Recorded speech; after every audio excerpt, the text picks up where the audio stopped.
Assalamualaikum warahmatullahi wabarakatuh. Perkenalkan, nama saya Fitri Lutfiah. Saya dari kelas manajemen R1A. Di sini saya akan menjelaskan tentang anggaran perusahaan.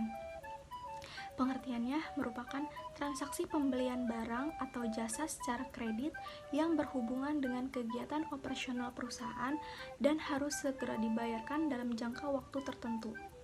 Singkatnya, anggaran utang untuk memperoleh dan membayar utang. Anggaran utang berguna untuk kemajuan perusahaan jika utang tersebut dikelola dengan baik. Cara mengelola utang dengan baik tentu saja dengan membuat anggaran utang. Utang jangka pendek adalah utang yang berjangka waktu paling lama 1 tahun, seperti utang usaha. Utang jangka pendek digunakan sebagai modal kerja, yaitu untuk membiayai kegiatan rutin sehari-hari seperti membeli bahan baku. Sedangkan utang jangka panjang adalah utang yang berjangka waktu lebih dari 1 tahun seperti utang obligasi. Utang jangka panjang digunakan untuk membiayai perolehan aset tidak lancar, seperti memperoleh bangunan, mesin, dan alat. Utang jangka panjang dibutuhkan sebagai akibat bertambahnya kebutuhan jangka pendek untuk modal kerja. Kemudian, kenapa sih perusahaan perlu berhutang dan membuat anggaran hutang? Faktor yang mempengaruhi anggaran hutang. Alasan pertama, untuk ekspansi. Perusahaan yang berekspansi selalu membutuhkan modal. Kebutuhan modal keperluan ekspansi akan semakin besar karena sifat ekspansi perusahaan dilakukan secara berangsur-angsur. Alasan kedua, struktur modal. Setiap perluasan basis modal akan memperbesar kemampuan perusahaan dalam menanggung resiko yang akan dibelanjainya, sehingga dibutuhkan struktur modal yang proporsional agar utang dapat dikelola dengan baik. Beginilah kira-kira gambaran laba perusahaan sebelum dan sesudah adanya hutang. Penjualan sebelum ada hutang adalah 1.500, sedangkan setelah ada hutang menjadi 1.800. Hal ini bisa terjadi karena unit yang dijual lebih banyak dan harga jualnya juga menjadi lebih rendah.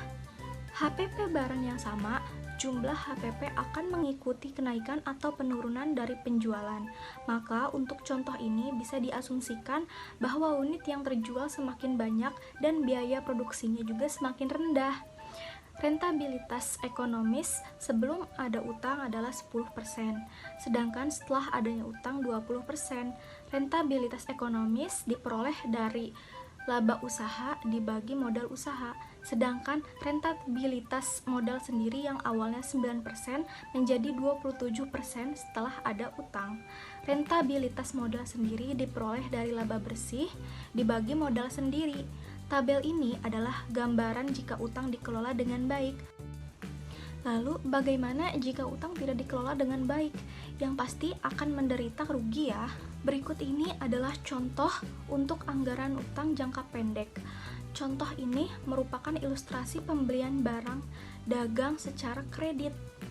Diketahui pembelian Januari 20.000, Februari 30.000, Maret 40.000.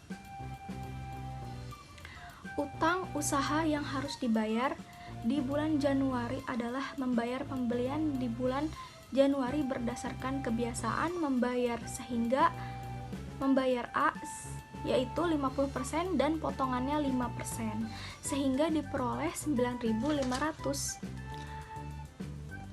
Kemudian kebiasaan membayar B sebesar 30%, maka secara total utang yang harus dibayarkan di bulan Januari adalah 15.500. Berikutnya, utang yang harus dibayar di bulan Februari. Yang pertama, membayar pembelian di bulan Februari berdasarkan kebiasaan membayar A, yaitu 50% dan potongannya 5%, sehingga diperoleh 14.250. Kemudian kebiasaan membayar B sebesar 30% dan kebiasaan membayar C sebesar 20%. Maka secara total utang yang harus dibayar bulan Februari adalah Rp27.250. Berikut yang harus dibayar di bulan Maret. Pertama, membayar pembelian di bulan Maret berdasarkan kebiasaan membayar A, yaitu 50% dan potongannya 5%, sehingga diperoleh 19.000.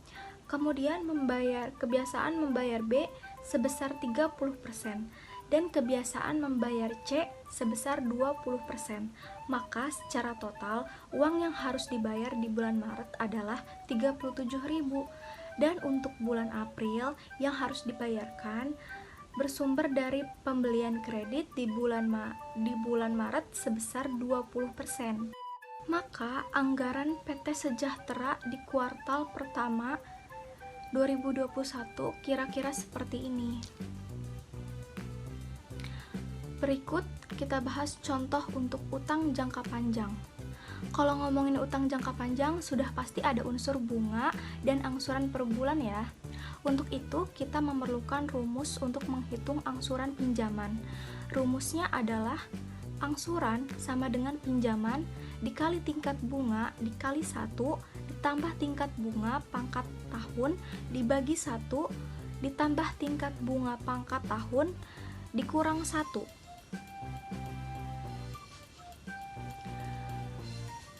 Nah, untuk contoh soal ini berdasarkan rumus tersebut, maka angsuran per tahunnya diperoleh 3.621.579. Lalu bagaimana berikutnya? Kita buat tabel seperti ini ya.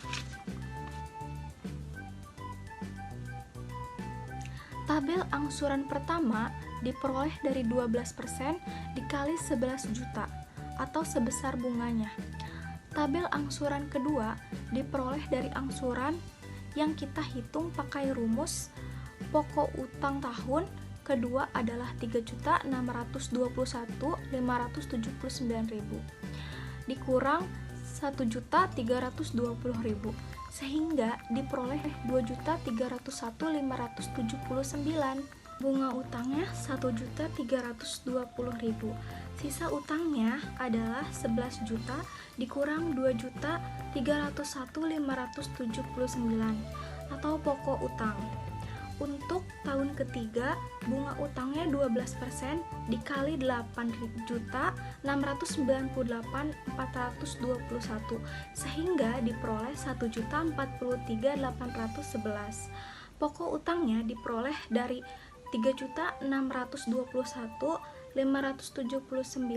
dikurang 1.043.811 sehingga diperoleh sisa utang tahun ketiga dari tahun kedua pokok utang, begitu seterusnya untuk tahun keempat dan kelima. Terima kasih, mohon maaf bila ada salah kata dalam menyampaikan atau menjelaskan pembahasan tadi. Oke, jangan lupa subscribe, komen, dan like, dan share juga ke teman-teman kalian. Terima kasih. Wassalamualaikum warahmatullahi wabarakatuh. Stay safe and stay healthy. Bye.